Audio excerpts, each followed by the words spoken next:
Olá, hoje no Mundo Político, justiça eleitoral para quê?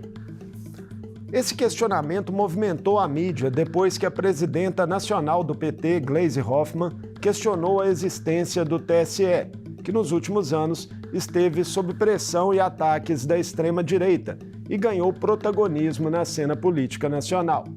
Qual o papel, os limites e as atribuições da Justiça Eleitoral, que completou 91 anos no Brasil?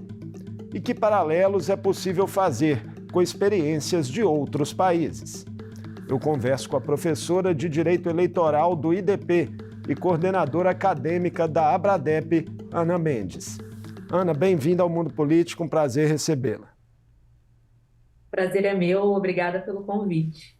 Ana, movimentou recentemente o noticiário uma crítica bastante forte da presidenta do PT, Gleisi Hoffmann, à Justiça Eleitoral, durante as discussões da PEC da anistia no Congresso. Ela questionava ali multas que considera abusivas, impostas aos partidos políticos, fez apontamentos também sobre o alto custo deste ramo judicial e chegou a levantar dúvidas sobre a sua própria existência. Como é que você viu essas colocações que geraram, inclusive, certo mal-estar com ministros da Corte? Realmente gerou mal-estar e eu vi como críticas bastante injustas, infundadas. Muito se questionou a questão do alto custo da justiça eleitoral. A justiça eleitoral, ela é aquilo que a gente chama de uma justiça sui generis, ela é única, ela é inigualável, porque ela é um ramo do poder judiciário, um poder que não é eleito, que além de ter a função típica do poder judiciário, que é a função julgadora, de dizer o direito no caso concreto, ela também acumula outras funções que seriam atípicas, como a função de organizar uma eleição. Em outros países, a função de organizar a eleição fica a cargo do Poder Executivo, por exemplo. No entanto, no Brasil, eu costumo dizer que cada doença tem o seu remédio correspondente. E cada história democrática tem a organização das eleições que merece e que é necessário. No Brasil, a organização das eleições precisou passar por um poder imparcial, um poder que não é eleito, porque a nossa história, a história das eleições no Brasil, eram histórias de fraude, em que a gente via aí práticas do voto do cabresto, do mapismo, de degolar o candidato. Então, foi a partir do momento que a organização das eleições passa para a Justiça Eleitoral, e mais precisamente a partir da informatização do voto, que começa em 96 e se torna unanimidade do país em 2000, que a gente vê parar essa história de fraude, Hoje, quando a gente fala de fraude à eleição, a gente não fala mais da contagem, isso é impensável. As urnas eletrônicas, elas são uma unanimidade, são um sucesso, um exemplo mundial. Hoje, quando a gente vai falar de fraude, a gente vai falar de abuso do poder, por exemplo, de influência. Por quê? Porque tornar as eleições organizadas pela Justiça Eleitoral um poder imparcial é o que garante a legitimidade da nossa democracia, da democracia brasileira. Então, o que custa mais? O que é mais custoso? Uma justiça especial ou a nossa própria democracia? Eu acho que é um ótimo custo-benefício, na verdade, a nossa justiça eleitoral. E não há nenhum excesso de estrutura, por exemplo, porque uma das críticas, a Gleisi até fez um recuo posterior, dizendo que não tinha duvidado da existência, enfim, mas que ainda achava absurdo a justiça custar 9 vezes o que custa o sistema partidário. Tem algum excesso possível aí de estrutura? Eu acredito que não. Na verdade, quando a gente vai falar da justiça eleitoral, nós temos aí, não somente para organizar a eleição, mas também o julgamento das causas e um processo de organização das eleições que não se finda após as eleições. Apesar de nós termos eleições de 2 em 2 anos, a estrutura da justiça eleitoral ela está em constante funcionamento para que nós tenhamos o alistamento dos eleitores, a designação dos locais de votação, a escolha dos mesários, o treinamento dessas pessoas, o treinamento de quem vai fiscalizar a propaganda eleitoral para culminar no auge, né, na festa da democracia. Então, olhar esse recorte, né, como só tem eleição de 2 em 2 anos, mas a gente gasta com a justiça eleitoral de forma perene, porque a organização das eleições, o julgamento das demandas envolvendo as eleições, ela é perene. Então, não dá para fazer esse recorte, né, como se fosse algo, eleição é um evento esporádico, mas a organização da eleição não é. Então, eu acho que daí se justifica a manutenção da justiça eleitoral. E, Ana, um levantamento do Instituto Internacional para a Democracia e Assistência Eleitoral mostra que o Brasil é um dos 80 países do mundo, né, a ter uma justiça eleitoral. Como o nosso modelo dialoga, né, com outras experiências em democracias? Eu acho que o nosso modelo ele dialoga. O primeiro ponto que é por ser organizações realizadas pelo Poder Judiciário. Como eu falei aqui anteriormente, existem experiências que as eleições são organizadas pelo próprio Poder Executivo. Quando a gente vai olhar os Estados Unidos, as eleições elas são organizadas ali pelos estados. Então, no nosso caso, é o Poder Judiciário. Então, nesse ponto, dialoga. No entanto, a nossa justiça ela também se diferencia e se distancia, e por aí que eu acho que vai, né, o apelido da jabuticaba brasileira, porque não é apenas um ramo do Poder Judiciário a organizar as eleições. É também um ramo do Poder Judiciário que detém competência normativa, e isso torna ela única e especial, que daí vem as resoluções que são editadas pelo TSE. Além disso, tem a competência consultiva, de responder às consultas que são formuladas, a competência julgadora também. Então, apesar de se assemelhar com outros países nesse quesito de termos eleições que são organizadas pelo Poder Judiciário, ela também se diferencia na medida que acumula outras funções, inclusive a função normativa de expedir as resoluções. Agora, essa concentração de atribuições, Ana, administrativas, reguladoras e julgadoras, né, que existe no modelo brasileiro, isso também pode gerar disfunções? Eu acho que talvez a palavra não seja disfunção, mas gera uma necessidade de observância e de que sejam realizados os controles necessários. Por exemplo, muito embora a Justiça Eleitoral tenha uma função normativa, que aí você colocou como regulação, de fazer as resoluções, essa competência não permite que a justiça eleitoral inove na ordem jurídica. É uma competência meramente regulamentar, de dar cumprimento à legislação eleitoral, dar cumprimento ao Código Eleitoral. Então, se for o caso de, no caso concreto, aquela resolução extrapolar essa competência, e aí entraria nessa questão que você colocou das disfunções, isso tem que ser expurgado, até mesmo por um controle de constitucionalidade. Isso pode ser levado ao STF para que exerça o controle de constitucionalidade e fale, olha, não, aqui você exorbitou do seu poder que é meramente regulamentar. Então, se houver disfunção, se houver exorbitância, hoje o nosso ordenamento jurídico, como ele é desenhado, ele já tem um remédio para isso. Então, eu acho que o foco não deve ser uma disfunção, mas saber que, se ela existir, hoje já existem mecanismos para que isso retorne ao que deve ser a normalidade constitucional. Seja por meio do próprio controle de constitucionalidade, que pode ser exercido pelo Supremo, caso essas resoluções exorbitem, ou até mesmo por uma reação legislativa. Porque estamos vendo aí em algumas questões, a gente está acompanhando agora uma discussão de uma mini-reforma eleitoral. Estamos vendo aí, por exemplo, o legislativo tentar trazer para si o domínio da matéria. Eu posso dar um exemplo aqui, as candidaturas coletivas. O TSE, por meio de resolução, pacificou que as candidaturas coletivas são aceitas. Você pode trazer ali o coletivo após o nome daquele que vai ser o titular da candidatura. E agora estamos vendo na mini-reforma uma reação para dizer que candidatura coletiva não vai ser admitida. Então, eu estou trazendo esse exemplo para dizer que Caso haja uma disfunção, caso haja um excesso, o nosso próprio desenho constitucional já tem os antídotos e os remédios para ele. Só precisa ser exercido, todos os poderes exercerem ali suas competências e os seus freios e contrapesos, que aí não falaremos de disfunção.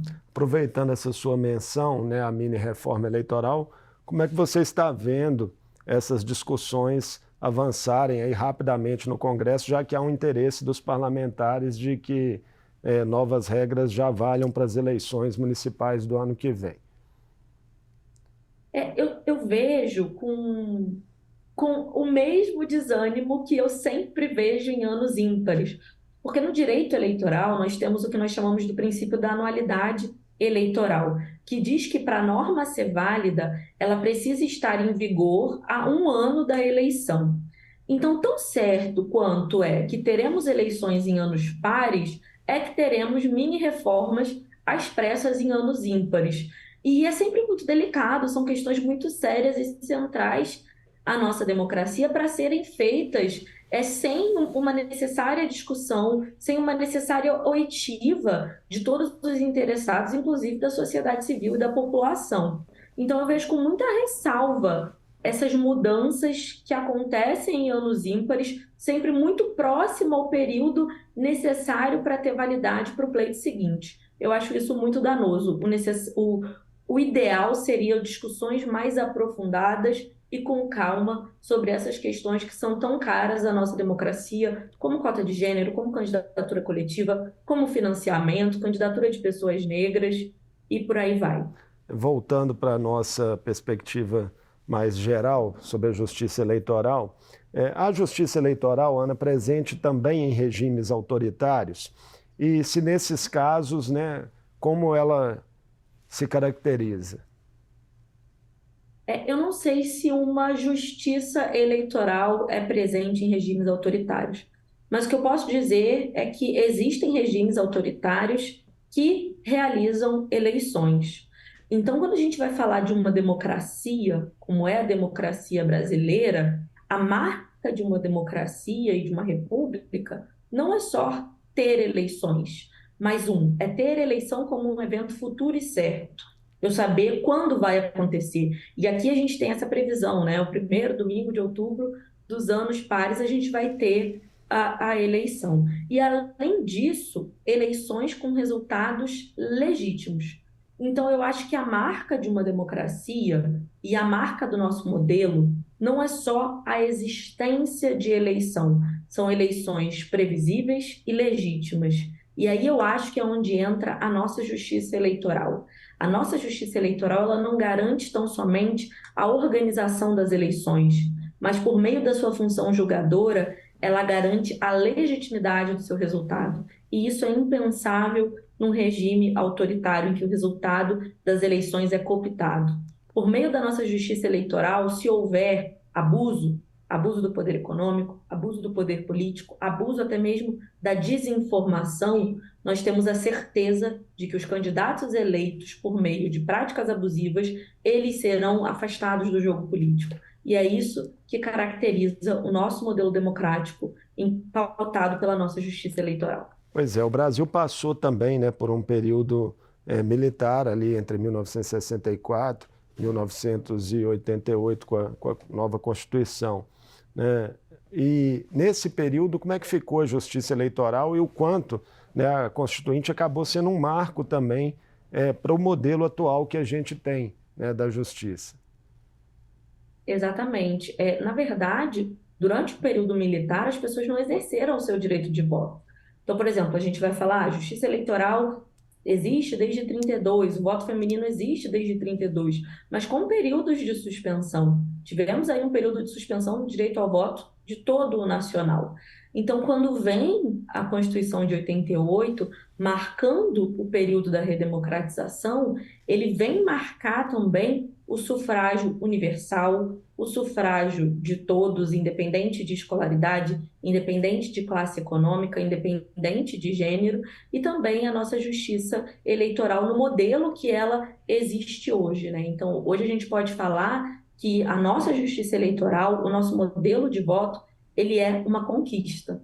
uma conquista do nosso movimento de redemocratização. Ana, vamos então retomar a nossa conversa. Tivemos um probleminha técnico que fez com que você trocasse aí de cenário, mas vamos trazer nossa conversa então para um período mais recente da história do Brasil. Desde a disputa eleitoral de 2014, ali quando o então candidato presidencial derrotado, Aécio Neves, fez um questionamento de recontagem de votos, que acabou sendo abortado, de lá para cá cresceram pressões, desconfianças públicas sobre a justiça eleitoral por parte de grupos políticos, de setores da sociedade, com muitas estratégias de desinformação que também se intensificaram nas eleições de 2018 e 2022. As respostas institucionais a essa conjuntura foram adequadas? Eu acho que foram extremamente adequadas e elas atuaram em várias frentes.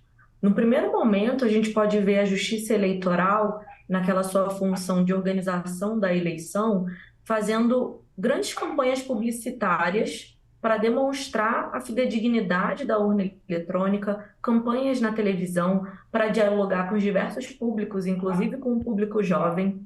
Vimos também um aumento dos testes de autenticidade da votação eletrônica, um chamamento maior ao público, uma publicidade maior dos testes de autenticidade da urna eletrônica e, além disso, vimos também uma resposta veemente na Justiça Eleitoral enquanto julgadora, na função julgadora. Tivemos um deputado, o deputado federal Francisquini, que foi cassado, teve o seu mandato de deputado estadual cassado por veicular desinformação a respeito da Justiça Eleitoral.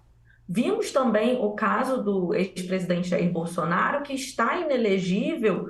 Também, uma das razões pelas quais que foi determinada a sua inelegibilidade foi pela veiculação de desinformação a respeito das urnas eletrônicas. Então, temos aí respostas institucionais da Justiça Eleitoral em várias frentes, tanto numa questão maior de publicidade, de demonstrar, a fidedignidade, como também julgando de modo, vamos dizer assim, rígido, ações que envolvam a veiculação de desinformação a respeito da votação eletrônica e da justiça eleitoral. Essas punições, na sua visão, podem vir a desencorajar a continuidade dessas práticas ou, pelo menos, amenizá-las um pouco? Eu acho que podem sim e vão, porque a inelegibilidade, a cassação, ela é a penalidade máxima do direito eleitoral. Ela vai limitar o direito político de elegibilidade, vai limitar que aquela pessoa possa se lançar candidata, possa se disputar um pleito. Então, uma punição dessa forma, acho que muito mais do que uma simples multa, ela de fato vai fazer com que candidatos que pudessem usar esse discurso, na verdade, como um capital eleitoral, para angariar votos, para criar simpatizantes, que ele pense duas vezes, porque o tiro pode sair pela culatra, ele pode ser afastado completamente da vida pública, ou pelo menos ali pelo tempo que durar a sua inelegibilidade. Então, eu acho que a Justiça Eleitoral ela foi rigorosa, com um propósito também de fazer com que essas práticas não se repitam, para preservar a própria democracia, que passa pela confiança da população no resultado eleitoral. Isso é essencial à democracia. Ana, um outro movimento do TSE, inclusive nessa semana, decidiu ali excluir as Forças Armadas da relação de entidades que podem fiscalizar as urnas eletrônicas. Qual que é o simbolismo dessa medida diante da nossa experiência recente de ataques à democracia e ao sistema eleitoral? Eu acho que isso é muito simbólico, eu acho que o recado que se passa é: qualquer um que queira fiscalizar as urnas eletrônicas de boa fé será bem-vindo. Mas o que nós vimos, principalmente em 2018, é que as Forças Armadas, elas foram talvez um pilar dessa disseminação de desinformação com foco nas urnas eletrônicas. Fizeram relatórios meio nebulosos ali, então elas talvez participaram de certa medida e de certa forma desse arsenal de desinformação visando as urnas eletrônicas. Então, eu acho que afastar é dizer o seguinte: olha, vocês não ajudaram. A Comissão para Fiscalização do Voto Eletrônico, participar da auditoria para quem está de boa fé, é para melhorar o sistema, é para melhorar a nossa inteligência artificial, não é para causar bagunça, aqui a gente não quer isso. Então, achei que foi muito simbólico. As fake news são um capítulo à parte, né, dessa conjuntura, e em seu discurso de despedida no CNJ, a ministra Rosa Weber definiu o combate à desinformação como um dos maiores desafios das democracias modernas. Como enfrentá-lo, Ana, né, em sua constante sofisticação, que a gente sabe que essas estratégias, né, têm financiamento internacional, enfim, se renovam também. Eu acho que esse é o grande desafio, não só da democracia brasileira, mas das democracias mundiais. Porque eu acho que é uma ilusão a gente achar que o poder judiciário vai dar conta dessa desordem informacional, que por meio de ordens judiciais isso vai cessar. É um desafio global, que ele vai abarcar também educação digital. O usuário, ele precisa, ao receber uma informação, saber se ela é falsa ou verdadeira. E ele precisa desenvolver mecanismos para isso. Ele precisa desenvolver mecanismos para saber por si só checar uma informação, saber indícios de que aquilo é uma desinformação. E é preciso também que as plataformas cooperem, porque hoje, principalmente no Brasil, a gente tem um modelo de regulação que as plataformas só precisam agir após ordem judicial.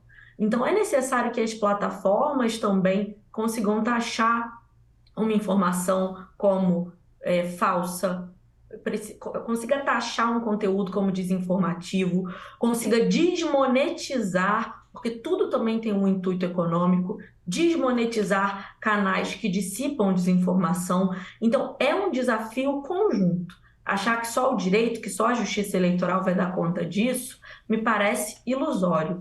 É necessário que se enfrente, mas é necessário que a população esteja presente nesse desafio, que a população busque checar as informações, que as plataformas, que são empresas gigantes, assumam também uma responsabilidade social e também, é claro, um poder judiciário.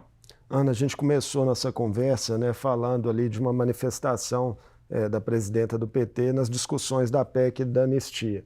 E em relação a essas penalidades, né, por descumprimento de regras, como, por exemplo, cotas para mulheres e negros, a aprovação de anistias tem sido praxe no Brasil, né? Antes das eleições de 2022 já havia ocorrido. Isso, na sua visão, estimula comportamentos inadequados, reincidentes dos partidos? Essas anistias teriam que ter um fim em algum momento?